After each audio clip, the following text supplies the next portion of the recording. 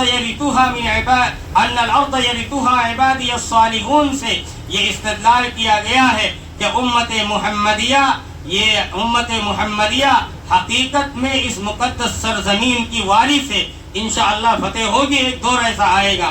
Number 25، فلسطین کی عظمت کا اندازہ اس بات سے بھی لگایا جا سکتا ہے کہ یہاں پڑھی جانے والی ہر نماز کا اجر 50 گنا بڑھا کر دیا جاتا ہے۔ یہ مختصر میں نے معلومات آپ حضرات کے سپرد کی ہیں، انشاءاللہ بڑا نفع ہوگا آپ کو اس سے۔ اللہ کے رسول صلی اللہ علیہ وسلم کو مسجد حرام سے مسجد اقصی لایا گیا تھا۔ مختصراً 5 منٹ میں ہم چاہیں گے کہ آپ کو بھی معلومات فراہم ہو جائے۔ اللہ کے رسول صلی اللہ علیہ وسلم مکہ مکرمہ میں حضرت ام ہانی جو آپ کی چچیری بہن تھی ان کے گھر میں تشریف فرما تھے، آرام فرما رہے تھے۔ حضرت جبریل امین تشریف لائے اور آپ نے اللہ کے رسول صلی اللہ علیہ وسلم کو بیدار کیا۔ آپ صلی اللہ علیہ وسلم ام ہانی کے گھر سے خانہ کعبہ آئے اور خانہ کعبہ آپ کا پہلا اسٹاپ ہے۔ جب آپ اللہ کے رسول صلی اللہ علیہ وسلم مسجد حرام سے نکلے ہیں تو مسجد اقصی تک آپ کے 5 اسٹاپ ہوئے تھے، اس کے بعد آپ صلی اللہ علیہ وسلم آسمان پر تشریف لے گئے تھے۔ تو پہلا اسٹاپ آپ کا خانہ کعبہ ہے۔ خانہ کعبہ سے آپ صلی اللہ علیہ وسلم نے ابتدا کی ہے معراج کی۔ اللہ کے رسول صلی اللہ علیہ وسلم جب تشریف لائے خانہ کعبہ تو آپ حتیم میں آئے۔ حتیم خانہ کعبہ سے جو لگا ہوا حصہ ہے اس کی 4 دیواری بنا دی گئی ہیں، گھیر دیا گیا ہے، وہ اس کو حتیم کہتے ہیں۔ اچھا، حتیم اور خانہ کعبہ دونوں کی فضیلت سیم ہے، ایک ہی فضیلت ہے۔ اس کی وجہ یہ ہے کہ خانہ کعبہ جب بوسیدہ ہو گیا تھا تو اس کی جب اثر نو تعمیر ہوئی تھی تو مکے میں اعلان ہوا تھا کہ جس کے پاس جائز پیسہ ہوگا وہ جائز پیسہ، حلال کمائی کا پیسہ خانہ کعبہ کے اندر لگائے گا۔ اس وقت اتنا پیسہ ہو پایا جس سے آج جو ہمارے اور آپ کے سامنے خانہ کعبہ موجود ہے اتنا ہی حصہ بن پایا تھا، باقی حصہ پڑا رہ گیا تھا، وہ بن نہیں پایا تھا، اس لیے کہ حلال پیسے اس وقت فراہم نہیں ہو پائے تھے، اس لیے اس کو حتیم کہا گیا۔ وہ بھی خانہ کعبہ کا حصہ ہے، جو چھت والا حصہ یہی نہیں ہے، وہ بھی حصہ ہے۔ اچھا، اللہ کے رسول صلی اللہ علیہ وسلم کو حتیم سے کیوں آپ کو معراج کرائی گئی، اس کی بھی وجہ ہمارے بہت سارے بزرگوں نے لکھی ہے، خاص طور سے مولانا اشرف علی تھانوی صاحب نے تو بڑی تفصیلات لکھی ہیں اس سلسلے میں۔ پہلی وجہ یہ ہے حتیم سے ابتدا کرنے کی کہ خانہ کعبہ کے اندر 360 بت رکھے ہوئے تھے۔ خانہ کعبہ میں اس وقت 360 بت رکھے ہوئے تھے، اور آپ کو یہ گوارا نہیں ہوا کہ آپ بتوں کی شکل دیکھ کر معراج پر تشریف لے جائیں، اس لیے آپ خانہ کعبہ کے اندر تشریف نہیں لے گئے، وہاں سے آپ نے ہجرت کا واقعہ آپ نے معراج کا واقعہ شروع نہیں کیا۔ حتیم سے ابتدا اس لیے کی کہ حتیم یہ عام جگہ ہے، اس وقت ہمارے اور آپ کے نزدیک عام جگہ، ہر ایک وہاں پر پہنچ سکتا ہے، لیکن خانہ کعبہ کے اندر ہر ایک نہیں پہنچ سکتا۔ وہاں تو بڑے ہی بڑے لوگ پہنچ سکتے ہیں، اور خاص موقع پر اس کا تالا کھولا جاتا ہے۔ تو حتیم سے ابتدا کرنے کی ایک وجہ یہ بھی ہے کہ جب حتیم سے ابتدا ہوگی تو اس جگہ، جس جگہ سے اللہ کے رسول نے معراج کا سفر شروع کیا ہے، ہر ایک برکت حاصل کر سکتا ہے، اس جگہ سے ہر ایک برکت حاصل کر سکتا ہے، اس لیے آپ نے حتیم سے ابتدا فرمائی تھی۔ اور جب حتیم آپ کو لایا گیا، آپ کا اشتاف ہوا تو شق صدر کیا گیا، 3-4 مرتبہ آپ کا شق صدر ہوا ہے۔ اللہ کے رسول صلی اللہ علیہ وسلم کے سینے کو چاک کرنے کے بعد دل کو دھلا گیا، پھر اسی طرح کر دیا گیا۔ پھر جبریل امین آپ کو لے کر چلتے ہیں، آپ کا دوسرا اسٹاپ ہوتا ہے مدینہ منورہ۔ اللہ کے رسول صلی اللہ علیہ وسلم وہاں پر رکتے ہیں، جبریل امین فرماتے ہیں کہ اے محمد، یہ آپ کا دارالہجرہ ہوگا، آپ یہاں 2 رکعت نماز پڑھ لیجئے۔ اللہ کے رسول صلی اللہ علیہ وسلم 2 رکعت نماز پڑھتے ہیں، پھر آپ وہاں سے براق پر پھر سوار ہو کر اللہ کے رسول صلی اللہ علیہ وسلم آگے کا سفر شروع کرتے ہیں، تو آپ پہنچتے ہیں بیت الحم۔ بیت الحم حضرت عیسیٰ علیہ السلام کی جگہ ہے، جائے پیدائش ہے، وہاں پر اللہ کے رسول صلی اللہ علیہ وسلم تشریف فرما ہوتے ہیں۔ پھر جبریل امین فرماتے ہیں اللہ کے رسول یہاں پر آپ 2 رکعت نماز پڑھ لیجیے۔ پھر آپ صلی اللہ علیہ وسلم کا ایک چوتھا سفر ہوتا ہے، وہ ذہن سے چوتھی جگہ نکل رہی ہے، چوتھی جگہ سے آپ صلی اللہ علیہ وسلم 5ویں جگہ جو مسجد اقصیٰ ہے آپ صلی اللہ علیہ وسلم کی، وہاں پر آپ تشریف لاتے ہیں۔ پھر سارے انبیاء علیہ السلام اس وقت مسجد اقصیٰ میں مسجد میں موجود ہیں، سارے انبیاء کی موجودگی میں اللہ کے رسول صلی اللہ علیہ وسلم تشریف لاتے ہیں اور آپ امامت کرتے ہیں، سارے نبیوں کو وہاں پر آپ کو امامت کا شرف حاصل ہوتا ہے۔ اس سے ایک پتے کی بات ہمیں اور آپ کو معلوم ہوتی ہے کہ مقتدی کو پہلے آنا چاہیے اور امام کو بعد میں آنا چاہیے۔ اگر امام بعد میں آتا ہے، کوئی تاخیر بھی ہو جاتی ہے، تو مقتدیوں کو چینی گوئیاں نہیں کرنی چاہیے، اس لیے کہ اللہ کے رسول صلی اللہ علیہ وسلم جب سفر کر کے آئے ہیں، کئی اسٹاپ آپ کے ہوئے ہیں، تو ظاہر بات ہے وہاں پر آپ کو وقت بھی تو لگا ہوگا، اور انبیاء علیہ السلام پہلے سے تشریف فرما ہے۔ اللہ کے رسول صلی اللہ علیہ وسلم نے امامت کی، اور امامت کرنے کے بعد پھر وہیں سے اللہ کے رسول صلی اللہ علیہ وسلم کو معراج کرائی جاتی ہے۔ آپ صلی اللہ علیہ وسلم کو جبریل امین لے کر جاتے ہیں، اور آپ کا استقبال فرشتے کرتے ہیں۔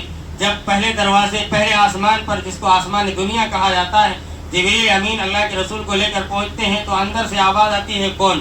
اور یہ ہمارے اور آپ کے یہاں بھی ہوتا ہے، جب کوئی دروازہ کھٹکھٹاتا ہے تو پوچھتے ہیں کون؟ اللہ کے رسول صلی اللہ علیہ وسلم سے جب پوچھا گیا تو جبریل امین نے ترجمہ نہیں کی، اس لیے کہ آپ مہمان تھے، میزبان تو جبریل امین تھے۔ کہا میں جبریل ہوں، میرے ساتھ محمد ہیں۔ چنانچہ دروازہ کھولا گیا اور آپ کا استقبال فرشتوں نے کیا۔ وہاں پر اللہ کے رسول صلی اللہ علیہ وسلم کی ملاقات پہلے آسمان پہ حضرت آدم علیہ السلام سے ہوتی ہے۔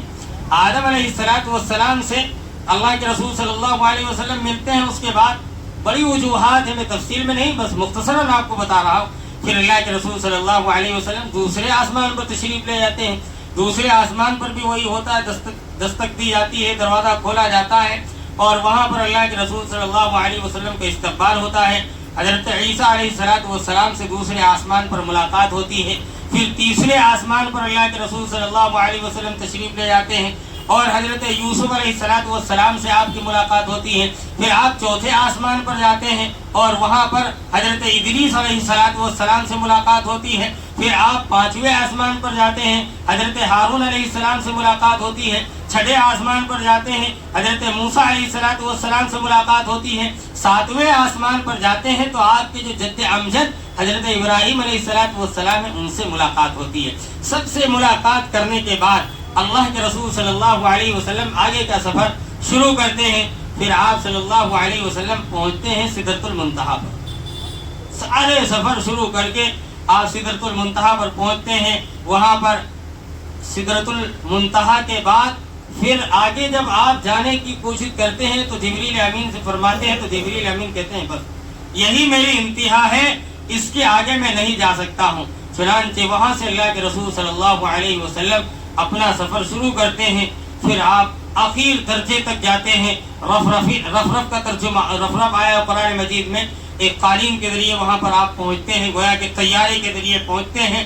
اللہ تعالیٰ سے آپ کی ملاقات ہوتی ہے۔ بعض لوگ تو اللہ کی ملاقات کا انکار کرتے ہیں، بعض لوگ انکار کرتے ہیں، اس لیے کہ حدیث میں موجود ہے کہ اللہ کے رسول صلی اللہ علیہ وسلم نے اللہ تعالیٰ کا دیدار نہیں کیا تھا، لیکن بعض روایتوں میں ہے کہ اللہ تعالیٰ کا دیدار کیا تھا۔ اچھا، اگر دیدار نہیں کرتے تو اللہ تعالیٰ اتنا عظیم الشان تحفہ کیوں دیتا؟ تو اللہ تعالیٰ کا دیدار کیا، جنت کا نظارہ کیا، جہنم کا نظارہ کیا، ساری چیزیں آپ نے دیکھی، جہنم میں عذاب ہوتے ہوئے مختلف لوگوں کو دیکھا۔ چنانچہ آپ صلی اللہ علیہ وسلم کا ایک لمبا سفر جو مسجد حرام سے شروع ہوا اور پھر بیت معمور پر جا کر وہ ختم ہوا، پھر آپ وہاں سے واپس ہوتے ہیں تو اللہ تعالیٰ اپنے ہم اور آپ مہمان جب رخصت ہوتا ہے تو اچھی طرح رخصت کرتے ہیں، مہمان نوازی کرتے ہیں، کچھ تحفے میں بھی اگر بن پڑتا ہے تو دیتے ہیں۔ اللہ تعالیٰ نے تحفے میں اللہ کے رسول صلی اللہ علیہ وسلم کو 50 نمازوں کا تحفہ دیا۔ چنانچہ حضرت جب چھٹے آسمان پر اللہ کے رسول صلی اللہ علیہ وسلم آئے تو حضرت عیسیٰ 7ویں آسمان پر جب پہنچے تو آپ کے جد امجد تھے، اور ظاہر بات ہے کہ بیٹا اپنے باپ سے ساری بات نہیں شیئر کر سکتا ہے۔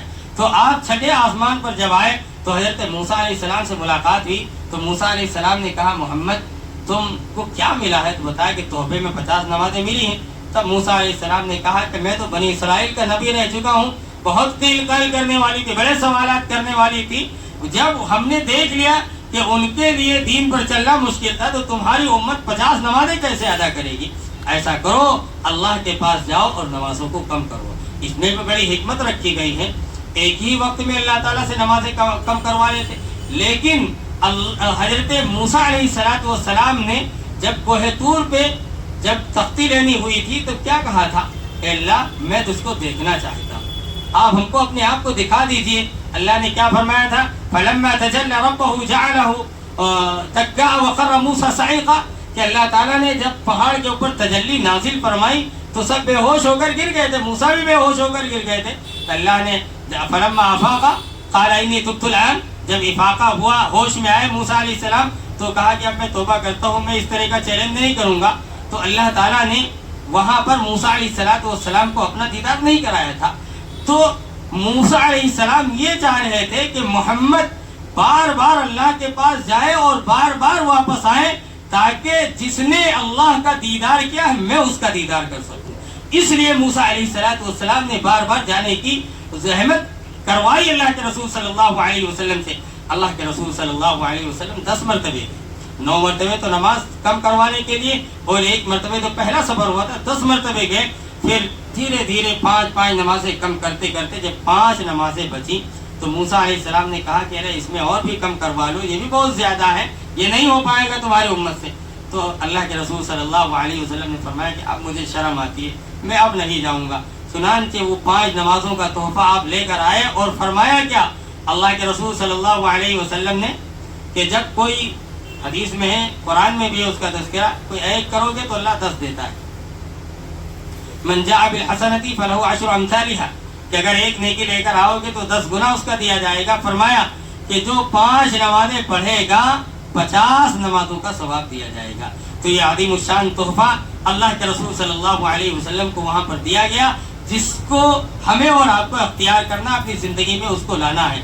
پھر اللہ کے رسول صلی اللہ علیہ وسلم پھر مسجد اقصی تشریف لائے اور پھر دوبارہ انبیاء علیہ السلام کی امامت فرمائی، دوبارہ پھر امامت فرمائی، پھر وہیں سے براق پر بیٹھ کر آپ مسجد حرام تشریف لے آئے۔ پھر یہ چرچا ہونے لگا کہ رات میں نبی تو غائب تھے، نبی کہاں چلے گئے تھے؟ مشرکین نے اس طرح کی باتیں سنی اور افواہوں کو پھیلانا شروع کر دیا.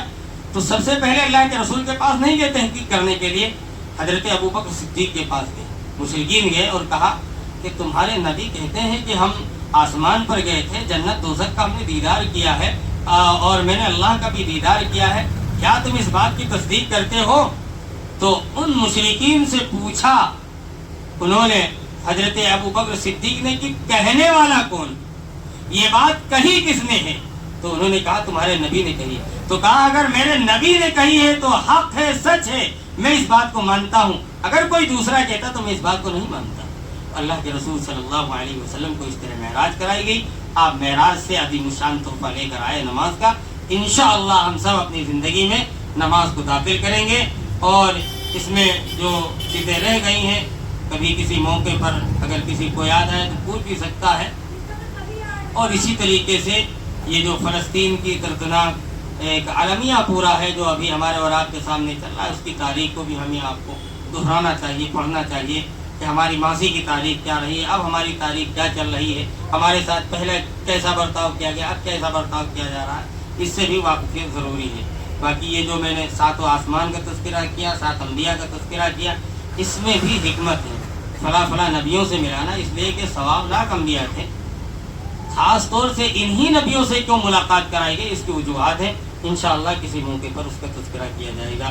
اللہ تعالی ہم سب کی آمد کو قبول فرمائے، اور جو قرآن مجید کی تفسیر اور جو ترجمہ کیا گیا ہے اس کو ہماری زندگیوں میں نافذ فرما دے. وآخر دعوانا الحمدللہ رب العالمین. یہ 4 ستمبر بروز جمعہ بینسر چوراہے کی مسجد پر دعوت الحق کا پروگرام ہے. فجر سے عشاء تک، جمعے کے دن 4 ستمبر کو فجر سے عشاء تک کا پروگرام رکھا گیا ہے. حضرت آئیں گے، مولانا اختر الرحمان صاحب وہ بھی تشریف لے کر آئیں گے، جمعے میں آ جائیں گے انشاءاللہ. تو آپ حضرات اس میں بھی شرکت فرمائیں.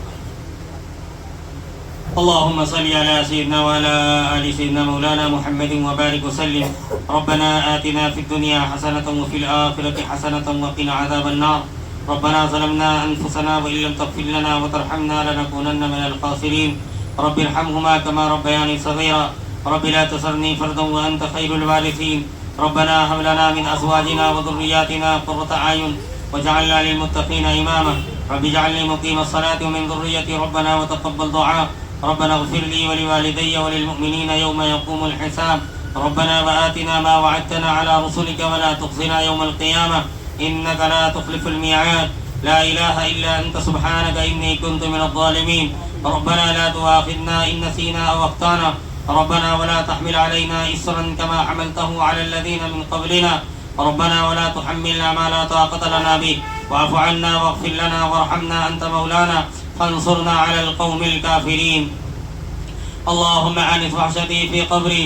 اللهم ارحمني بالقرآن العظيم واجعله لي إماما ونورا وهدى ورحمة. اللهم ذكرني منه ما نسيت وعلمني منه ما جهلت وارزقني تلاوته آناء الليل وآناء النهار واجعله لي حجة يا رب العالمين. اللهم اهد الناس جميعا. اللهم استر عوراتنا وآمن روعاتنا. اللهم احصهم عددا واقتلهم بددا ولا تغادر منهم أحدا. اللهم إنا نجعلك في نحورهم ونعوذ بك من شرورهم. اللهم إنا نجعلك في نحورهم ونعوذ بك من شرورهم. اللهم قنا عذابك يوم تبعث عبادك. اللهم حاسبنا حسابا يسيرا. اللهم حاسبنا حسابا يسيرا. اللهم نقنا من الخطايا كما ينقى الثوب الأبيض من الدنس. اللهم إنا نجعلك في نحورهم. اللهم إنا نجعلك في نحورهم. اللهم حبب إلينا الإيمان وزينه في قلوبنا وكره إلينا الكفر والفسوق والعصيان. أولئك هم الراشدون. أولئك هم الفائزون. أولئك هم المفلحون. ربنا تقبل منا إنك أنت السميع العليم وتب علينا إنك أنت التواب الرحيم. وصلى الله تعالى على خير خلق محمد وعلى آله وأصحابه أجمعين برحمتك يا أرحم الراحمين.